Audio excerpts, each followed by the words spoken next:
주님이라 하는 말을 듣고 겉옷을 두른 후에 바다로 뛰어내리더라. 아멘. 예수님이 십자가에 달리시고 3일 후에 부활하셨습니다. 그리고 부활하신 주님께서는 그날 밤 예수님을 제자들과 함께 만났습니다.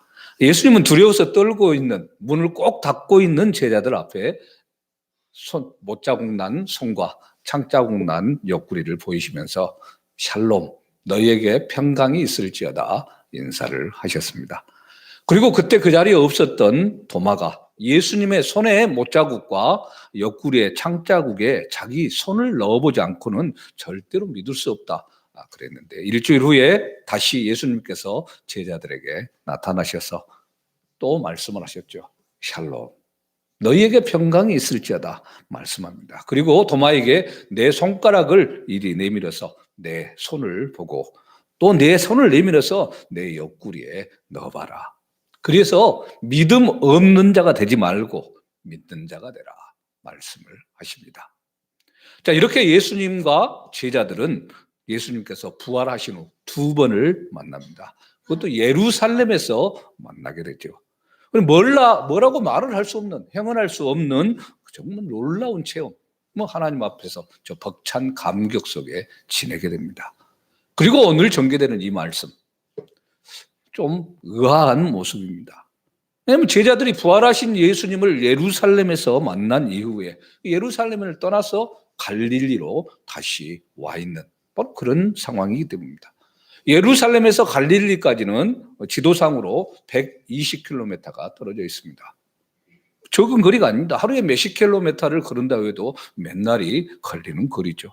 근데 제자들은 이 먼 길을 다시 돌아서 갈릴리에 지금 와 있는 상황입니다.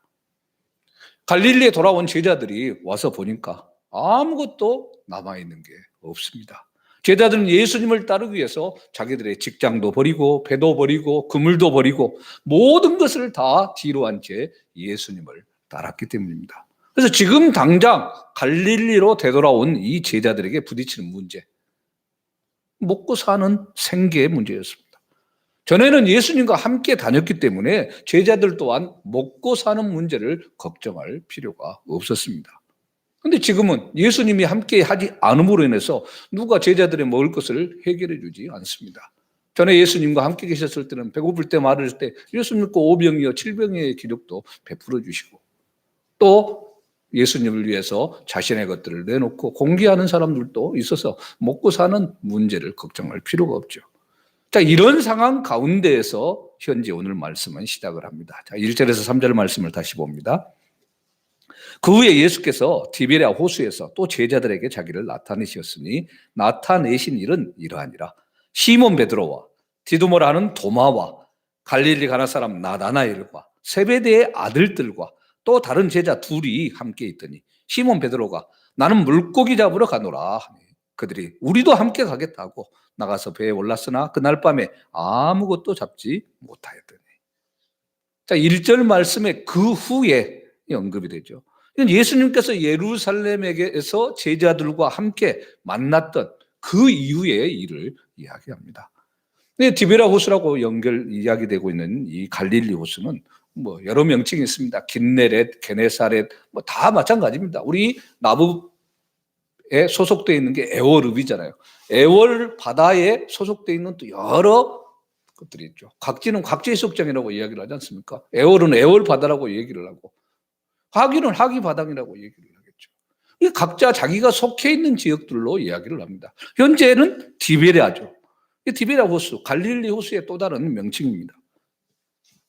길이는 21km, 폭은 한 12km, 11km 그 정도 되고 제일 짧은 데는 8km 이렇게 정도 되어지는데 깊이는 한 44m, 제일 깊은 곳이. 둘레는 53km. 순환도로가 나 있는데 순환도로는 약 63km. 그래서 정말 큽니다. 바다라고 불리기도 하는데요. 여기서 사는 고기의 종류는 한 22가지 정도 이렇게 된다 얘기합니다. 지금도 이렇게 큰 고기들이 잡힙니다. 제가 이제 단톡방에 그 영상은 올리지 못했는데 고기를 잡아가지고 이렇게 하는 어부들도 정식 숫자를 허가를 내줘서 몇 명 이상 안 되게 한 2, 3년 동안 아예 포획을 금지했던 때도 있습니다. 이 수량이 작아져가지고 지금 최근에 보내온 영상을 보면은 갈릴리 호수의 수위가 엄청 올랐다고. 왜냐하면 이게 관광객들이 많이 오면 물을 끌어다 쓰거든요. 이게 3분의 1 정도, 예루살렘, 이스라엘의 3분의 1 정도를 이 갈릴리 호수에서 끌어다가 다 씁니다. 그러다 보니까 하는데 관광객도 없고 그래서 수위가 최고로 높아졌다. 이렇게 이야기를 합니다. 이게 디베랴 호수라고 하는 곳. 갈릴리의 분봉 왕이었던 헤롯 안티파스가 로마의 새로운 황제인 티베리우스 황제에게 잘 보이려고 이 도시 이름을 디베라라고 부른 거죠. 디베라, 티베리우스. 우리나라 말로 번역을 하다 보니까 뭐 디베라라고 이렇게 이야기를 하죠. 제임스를 뭐 야고보라고 요한이라고 또 존은 요한 뭐 이렇게 하듯이 이 갈릴리 호수를 그래서 디베랴 호수라고 이름을 붙여주죠. 뭐 우리 제주에도 그런 이름들을 붙여놓기도 하니까 무슨 노, 뭐 무슨 상돈노 뭐 이렇게 하듯이 그렇게 붙인 거죠. 근데 이곳에서 지금 제자들의 모습 이것을 봐야 됩니다. 예수님께서 부활하셨지만 갈릴리로 온 제자들의 모습은 먹고 살 것을 걱정해야 하는 지금 그런 모습으로 서 있습니다. 언제 다시 예수님이 자신들에게 올지를 모르니 그저 자신들이 먹고 사는 문제나 해결해야 되겠다. 지금 이런 모습으로 나타난 겁니다. 근데 사실 이런 모습이 예수를 믿으면서 우리가 겪는 가장 중요한 문제죠.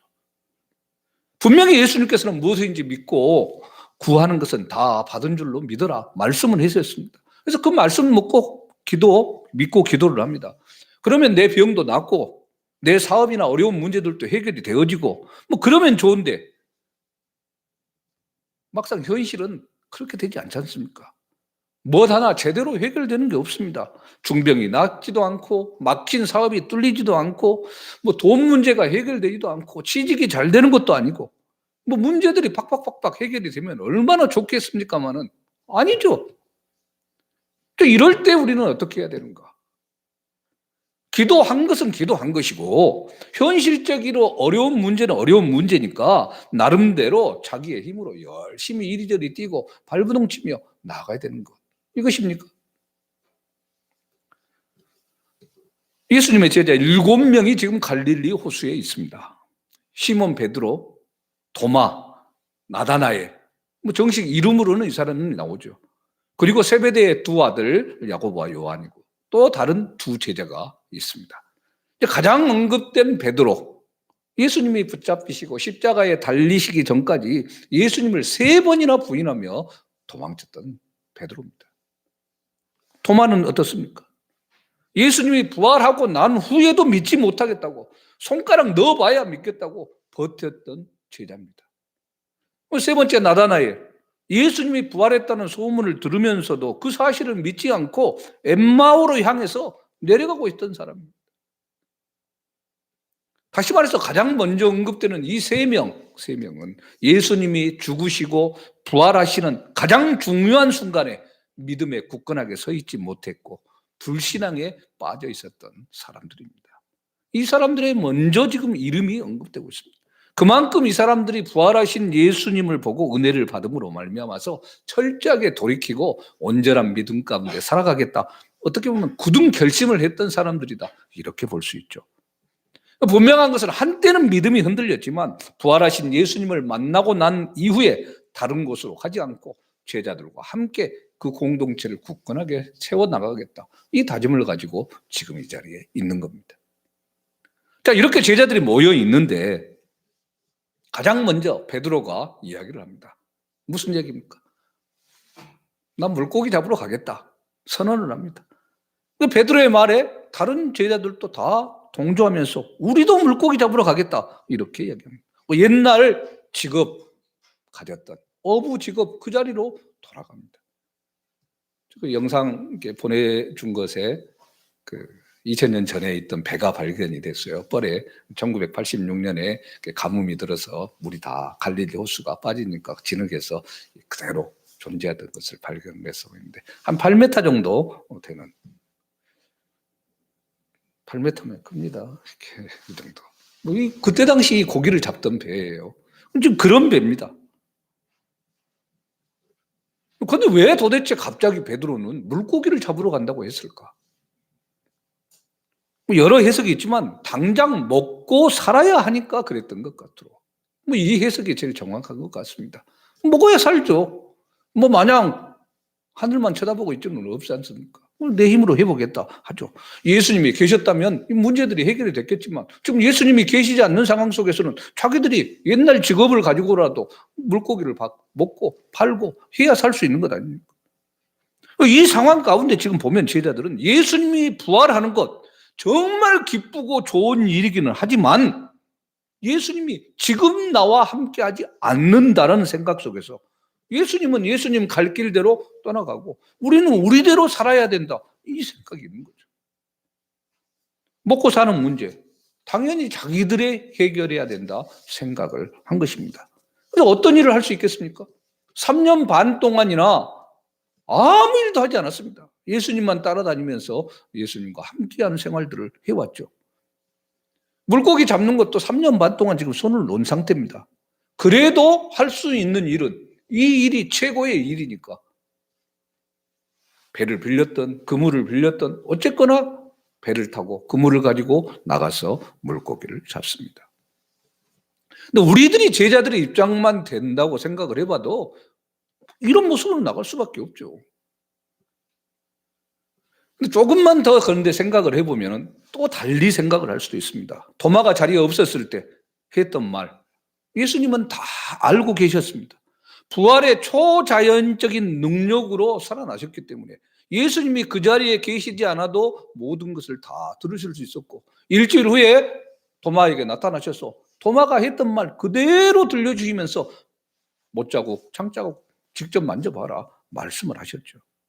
근데 그런 모습을 생각한다면 지금 당장 내 눈앞에 예수님이 계시지 않는다고 할지라도 그 주님 앞에 우리가 지금 갈릴리에 와 있는데 지금 당장 먹고 살 것이 없습니다. 앞으로 어떻게 해야 되겠습니까?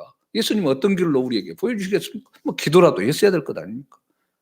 근데 예수님은 제자들의 부활, 아니 예수님의 부활을 2번이나 제자들은 보고도 예수님이 계시지 않으면 당연히 자기들이 뭔가 대책을 세우고 인간적인 계산 속에서 행해야 된다. 이렇게 파악을 한 겁니다. 이게 당연한 거예요, 사실은. 말했던 제가 기도를 하고 이것은 희망사항이죠. 실질적으로 우리의 삶 속에서는 이렇게 안 되죠. 오히려 어려운 상황일수록 더 적극적으로 우리가 삶을 향해서 나가야 하는 것 아닙니까? 그런데 분명하게 예수님은 제자들한테 갈릴리에서 너희를 다시 만나겠다. 미리 부활하신 후에 말씀을 해 주셨습니다. 마태복음 28장 10절에 보면요. 예수께서 이르시되 무서워하지 말라. 가서 내 형제들에게 갈릴리로 가라 하라. 거기서 나를 보리라 하시니라. 부활하신 예수님이 갈릴리로 가라고 전달해라. 이렇게 지금 하신 거예요. 그래서 사실 갈릴리로 온 이유기도 합니다. 갈릴리 어떤 곳입니까? 제자들이 예수님을 처음 만난 곳이죠. 그곳에서 제자들은 예수님의 말씀을 듣고 기적을 체험하면서 함께 행동했습니다. 자, 그러다가 예수님이 예루살렘으로 가시니까 이제는 왕이 될 것이다 생각을 하고 뭔가 한 자리를 차지하기 위해서 막 서로 그 자리를 차지하기 위해 다툼이까지 일어날 정도입니다. 그곳에서 그런데 예수님께서 왕으로 높은 자리로 이루기는커녕 십자가에 매달려 돌아가셔서 버렸어요. 엄청난 혼란이 다가오고 만 겁니다. 그 상황 가운데서 예수님께서 다시 부활하셨고 당신의 몸을 보여주셨지만 또 뾰로롱 보이지 않습니다. 어찌할 바를 모르는 상황 가운데서 갈릴리에서 다시 본다 했었으니까 일단 갈릴리로 와 있는데 왜 갈릴리냐? 왜 갈릴리겠습니까? 예수님께서는 제자들을 처음 만났던 이 갈릴리에서 처음 만났던 그 마음, 새로워진 은혜와 감격을 회복시켜 주시는데 그 목적이 있는 거죠. 그런데 어쨌거나 저쨌거나 지금 당장 제자들한테는 먹고 사는 문제가 중요합니다. 제자들처럼 우리가 정말 오랫동안 이 세상을 살아가면서 먹고 사는 문제로 시달리게 되면은 옛날 처음 가졌던 신앙의 그 열정, 헌신, 배고파도 예수를 믿고 우리가 집이 무너져도 주님만 따르겠다. 이 마음들이 점점 희미해져 버리죠. 희망사항이 되고 말입니다. 그렇다면 이제 이렇게 변해버린 우리가 다시 옛날 그 첫사랑을 회복하고 처음에 그 열정과 헌신을 회복하기 위해서 어떻게 해야 되는 겁니까? 처음 주님을 만났을 때 그 감격스러운 그때 그 모습을 찾아야 되겠죠, 당연히. 장소를 찾아가는 것도 중요하겠지만 무엇보다도 주님을 만났을 때의 그 마음, 초심으로 돌아가야 되는 겁니다. 요즘 사람들이 정말 게임을 많이 하는 것을 광고를 통해서 볼 수 있는데요. 다른 광고들보다 게임 광고에 정말 유명한 스타들이 많이 나오고 한 명만 나오는 게 아니라 막 여러 명이 등장을 하죠. 그만큼 비용을 들어도 뽑아낼 수 있기 때문에 하는 것 아닙니까? 이 게임 한 번 끝나버리면 그것으로 게임이 완전히 끝나지 않죠. 다시 리셋이 됩니다. 살아나서 또 하고, 뭐 3단계에서 죽었으면 3단계에서 시작하는 경우도 있고, 뭐 어느 만큼 가서 했으면 거기서 다시 살아나기도 하고 그렇습니다. 주인공이 죽었더라도 다시 시작하죠. 신앙도 마찬가지죠. 난장판이 되어버렸을 때 처음으로 다시 되돌아가는 리셋이 필요한 겁니다. 주님과 다시 새롭게 시작하는 그 첫사랑의 감격으로 다시 돌아가야 되죠. 물론 뭐 게임과는 전혀 다릅니다. 신앙과는. 그만큼 아프고 괴롭고 흔적은 그대로 남아있고 다시 옛날에 그 자리로 나아가기 위한 그것들은 뭐 게임 탁 리셋하듯이 쉬운 일이 아닙니다. 그러나 그것은 내가 감수해야 할 몫이라는 것. 이것은 알고 나가야 되죠. 그런데 베드로나 다른 제자들 일단 먹는 문제부터 해결하자 하고 그 다음에 주님을 만나면 되지. 주님이 오시면 뭐 오는 대로 만나면 될 것이다. 이렇게 생각을 합니다. 그래서 다 제자들 모두 고기를 잡으러 호수로 나갔습니다. 밤새도록 그물을 던집니다. 근데 우리가 생각하는 그물의 개념이 아니에요. 투망이에요. 이들 낚시 뭐 그물 크게 갖고 배 여러 대 서가지고 그물 쫙 깔고 어군 탐지기 동원해서 어디가 고기 있다 거기다 그물을 내려라 해서 막 서로 이렇게 잡아서 기계로 끌어올리고 이게 아니죠. 투망 던져서 고기 잡고 끌어올리고 투망 던져서 고기 잡고 끌어올리고 이겁니다. 수없이 던지고 던졌는데 단 한 마리도 잡지 못합니다. 3년 전까지는 이 사람들이 풀어 업으로 그곳에서 어디 물고기가 어떻게 있고 물살이 어떨 때 어느 저녁 때 어느 장소에 가면 많고 사투리로 빠삭하게 알고 있는 것 아닙니까? 다 아는데 지금 현재 물고기 한 마리도 잡지 못합니다. 밤새도록 헛수고만 하고 있는 모습. 이게 제자들의 현실입니다. 이게 제자들이 다시 갈릴리로 돌아와서 체험한 첫 번째 일이에요. 우리가 아무리 하나님 앞에서 은혜를 받고 능력을 받고 부활하신 주님을 만나는 엄청난 체험을 했다고 하더라도 먹을 것이 팍팍 하늘에서 떨어지는 게 아닙니다. 세상 사람들이 우리를 우러러보면서 먹을 것을 갖다 바치는 것 더더욱 아닙니다. 오히려 우리가 부활한 주님을 만났다. 주님께서 곧 오신다. 예수 믿어라. 말하면 말할수록 제정신은 아니다. 미쳤다. 교회 나가더니 완전히 이상해졌다. 그렇게 말만 하는 게 현실 아닙니까? 이렇게 이 세상 사람들은 예수님의 부활을 아무리 말을 해도 제대로 믿지도 않을 뿐만 아니라 부활을 하신 후에도 이 세상은 하나도 변한 게 없습니다. 예수님을 십자가에 못 박았던 빌라도가 획 꼬그라져가지고 죽기를 했습니까? 아니면 유대 종교 지도자들이 아예 불에 타가지고 번개 맞고 어떻게 되기를 했습니까? 그 정도는 아니더라면 병원에 입원해가지고 죽을 병에 걸렸다더라. 뭐 이런 소식이 들려오기를 합니까? 하나도 보기에 변한 게 없습니다. 예수님이 죽기 전이나 죽은 후에 다시 부활하신 후에나 세상은 하나도 이상 없이 잘만 돌아가고 있습니다. 하나도 우리의 신앙과는 상관없이 돌아가는 이 세상, 이런 상황에서 도대체 우리가 무엇을 어떻게 해야 될까? 옛날처럼 고기를 잡으려고 해도 이제는 이렇게 제대로 되지도 않습니다. 4절 5절입니다. 날이 새어갈 때 예수께서 바닷가에 서셨으나 제자들이 예수이신 줄을 알지 못하는지라. 예수께서 이르시되 얘들아 너희에게 고기가 있느냐? 대답하되 없나이다. 제자들이 예수님께서 바닷가에 서 계셨지만 몰랐던 것은 날이 완전히 밝지 않은 어둑어둑한 상태여서 몰라봤을 수 있습니다. 그러나 무엇보다도 생각 자체가 기본적으로 예수님이 그 자리에 서가지고 자기들을 쳐다보면서 말을 걸 거라고는 생각도 못했기 때문에 예수님이 오셨어도 예수님인 줄을 몰라봤죠. 사실 예수님은 이렇게 우리를 찾아오시죠.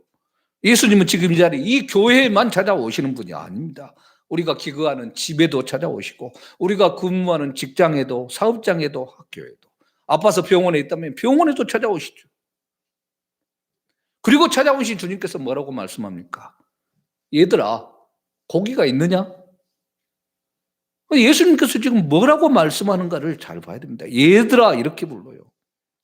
NIV 성경에는 뭐 친구들이여, 뭐 프렌즈 이렇게 이야기를 하고 있고, 또 다른 번역본은 여보게들 이렇게도 번역을 해놨습니다만은 원어의 원래 의미는 파이디아라고, 파이디온 선교회 이렇게 있잖아요. 여기서 이제 유래된 것으로 보인다면, 친구들이나 뭐 여보게 이렇게 하는 것보다는 얘들아, 정말 어린 아이를 부르는 듯이 그렇게 부릅니다.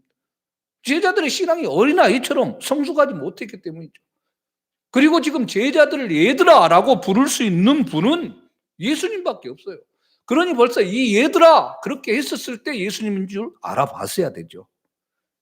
그런데 밤새도록 고기 한 마리 잡지 못했던 이 제자들은 실망한 그 상황 가운데서 없어, 아무것도 잡은 것이 없습니다, 이렇게만 대답을 합니다.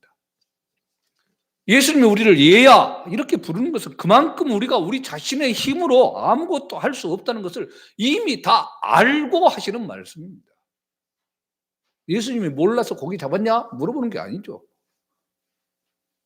자주 드리는 말씀이지만 이제 우리는 옛날의 야성이 다 사라진 사람들입니다.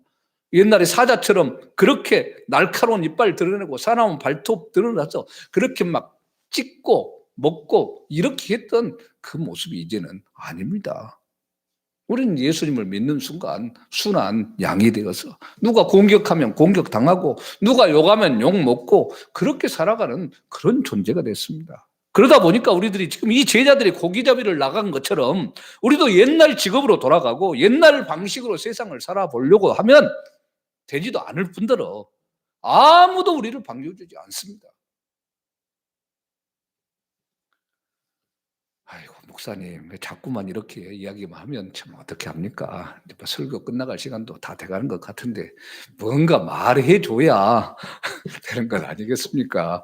이 어떻게 해야 되는 거죠? 속으로 생각하실지 모르겠는데 분명한 해답입니다. 부활하신 예수님께서 이 모든 것을 해결해 줄 수 있는 능력이 있다는 사실, 이것을 확실하게 100% 믿어야 됩니다. 1%만 믿지 않으면 어떻게 됩니까? 새하얀 옷에 김치 국물 한 국물 탁 떨어졌어요. 짜장면을 먹었는데 짜장 국물이 톡 튀겼어요. 새하얀 옷이겠습니까? 오염된 옷이죠. 99%는 예수님이 하시고 나머지 1%는 제가 하겠습니다. 그것은 내가 마지막 키를 가지고 있겠다는 욕심입니다. 버리지 못하는 자존심이고 남이 해놓은 것을 가로채려는 도둑놈 심보입니다. USB를 가지고 자료를 복사할 때 99% 되고는 마지막 1%가 안 되면 안 돼요. 그 1% 안에 모든 정보가 다 들어있습니다. 그것까지도 내려놓고 이제는 주님께서 나에게 무엇라고 말씀하시는지 주의 말씀에 귀를 기울이도록 내 귀를 열어야 되고 주님을 제대로 볼 수 있도록 믿음의 눈을 뜨고 제대로 봐야 되는 겁니다. 귀가 안 좋으면 보청기 끼고 눈이 안 좋으면 안경을 쓰고 귀를 열고 눈을 열어서 주님을 제대로 볼 수 있어야 하는 것입니다. 그래서 예수님께서 베드로한테 뭐라고 말씀합니까? 없다고 이야기하는 이 베드로에게 말했습니다. 6절입니다. 이르시되 그물을 배 오른편에 던지라. 그리하면 잡으리라 하시니 이에 던졌더니 물고기가 많아 그물을 들 수 없더라. 예수님 베드로한테 말합니다. 배 오른편에 그물을 던져라. 이 다혈질의 베드로 성격상 다른 사람 말을 들을지 않을 것 같은데 지금까지 해봐도 못 잡았지만 혹시 모르니 저 사람 말을 한번 들어보자 하면서 그물을 오른편에 탁 던집니다. 그랬더니 그물을 들 수 없을 정도가 됩니다. 11절 말씀 보면 그물이 찢어질 지경이었다, 그렇게 말합니다. 그리고 나중에 물고기 숫자를 세봤더니 153마리였다. 이게 주님의 능력입니다. 그리고 이 체험이 베드로의 첫 신앙을 회복하게 만드는 일이었죠. 예수님께서는 지금 이 순간을 위해서 제자들이 디베라 호수에 고기를 잡으러 가는 것을 알면서도 밤새도록 고기를 잡지 못하는 것들을 보면서도 그대로 두신 겁니다. 하나님의 때를 기다린 것이죠. 지금 이 일이 어떤 상황과 똑같습니까? 베드로를 처음 부르실 때 예수님의 모습과 똑같습니다. 누가복음 5장 말씀을 보면 베드로가 밤새도록 고기를 잡았는데 잡지 못합니다. 명색이 프로 어부가 한 마리도 잡지 못하는 경우, 정말 드문 경우죠. 기분 나빠가지고 아침에 일어나서 그물 손질하고 다시 쓰려고 씻고 있는데 베드로의 배에 탄 예수님께서 깊은 데로 가서 고기를 잡자 해서 거기에 순종하고 그물을 내렸더니 그물이 찢어질 정도로 잡게 됩니다. 도저히 자기 배에 다 채울 수 없어서 옆에 있는 배를 부릅니다. 세베대 아들 세베대 베드로와 요한과 야고보, 그 배까지 다 물고기를 채웠는데 두 배가 잠기게 될 정도였다. 그물 한 번 투망해가지고 건진 것, 그것이 두 배 쳤다, 이런 것보다도 계속 던지면서 잡고 이렇게 했던 것으로 보여지죠. 그때 주님께서 하신 말씀입니다. 무서워하지 말라. 이제 후로는 내가 사람을 취하리라. 다른 부분에는 사람을 낚는 어부가 되게 하리라 말씀을 하죠. 그래서 베드로는 모든 것을 다 내려놓고 주님을 따르게 되죠. 자, 이 모습을, 이 상황을 봤던 요한, 가장 먼저 예수님을 알아봅니다. 그리고 베드로한테 주님이시다 이렇게 외치죠. 자, 7절입니다. 예수께서 사랑하시는 그 제자가 베드로에게 이르되 주님이시라 하니 시몬 베드로가 벗고 있다가 주님이라 하는 말을 듣고 겉옷을 두른 후에 바다로 뛰어내리더라. 여기서 좀 이상한 것은 헤엄을 치려면 옷을 벗고 쳐야 될 것 같은데 베드로는 반대로 옷을 입고 물로 뛰어듭니다. 예수님이 지금 베드로에게 다른 말씀을 하지 않습니다. 3년 전에 행했던 그 기적을 똑같이 행하심으로 베드로가 3년 전 처음 주님을 만났을 때 가졌던 그 열정과 그 헌신을 지금 베드로가 염려하고 근심하고 먹을 것 타령하고 있는 이것과 비교해 보라는 거예요. 3년 전에 베드로는 예수님의 능력을 보고 모든 염려를 뒤로 한 채 예수님을 따라서 나섰습니다. 얼마나 엄청난 놀라운 기적과 능력과 말씀을 접하고 정말 감격했는지 모릅니다. 무엇보다도 예수님께서 죽으셨다가 다시 살아나신 것 2번이나 봤습니다. 그런데도 여전히 베드로는 지금 당장 먹고 사는 문제를 걱정하고 있었던 겁니다.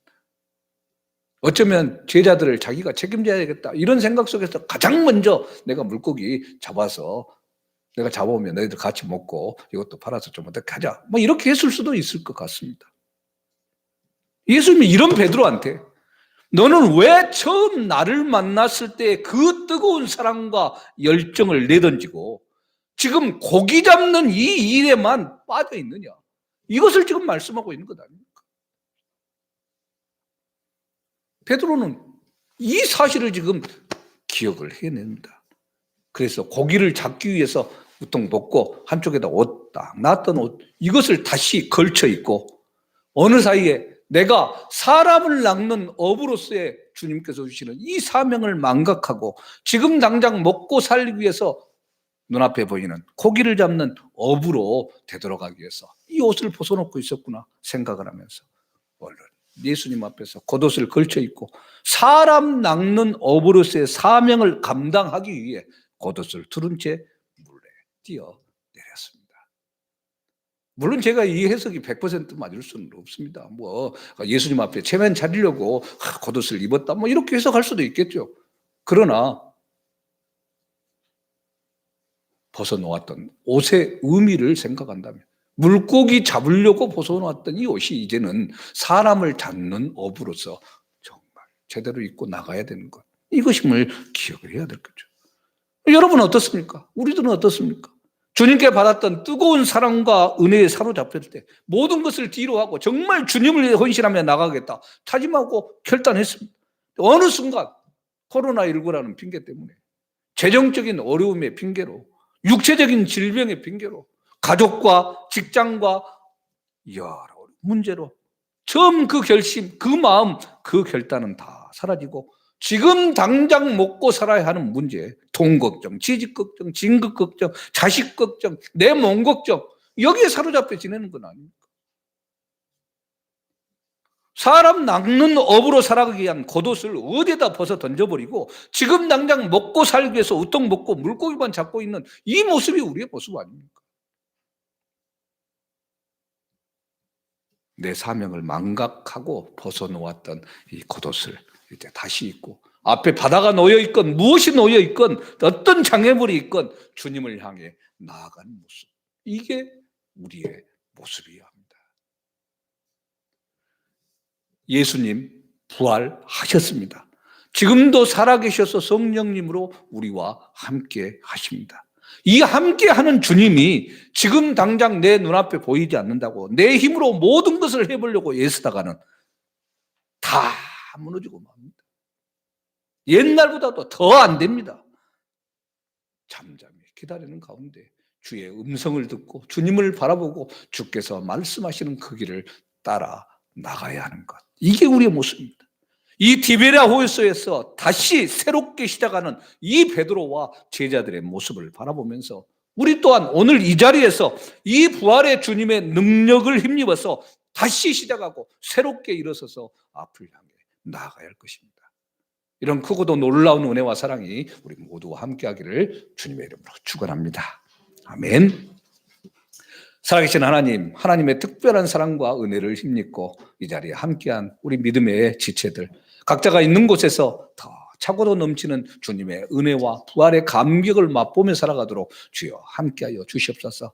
주님을 봤음에도 불구하고 다시 물고기 잡는 자리로 되돌아갔던 베드로와 제자들에게 다시 나타나셔서 차고도 넘치는 은혜로 부어주시고 세기를 예비해 주시고 제자로서의 사명을 분명하게 감당하도록 성령을 부어주신 그 주님의 은총이 오늘 우리에게도 함께 하신 것을 감사합니다. 이제 살아가는 삶의 현장에서 주의 제자된 본분을 망각하지 않게 하여 주시고 언제나 동일하신 하나님의 능력이 우리에게 차고도 넘침을 기억하며 승리할 수 있도록 주여 함께 하여 주시옵소서. 감사드리며 살아계신 예수 그리스도 이름으로 기도합니다. 아멘. 다 같이 나서 찬송 300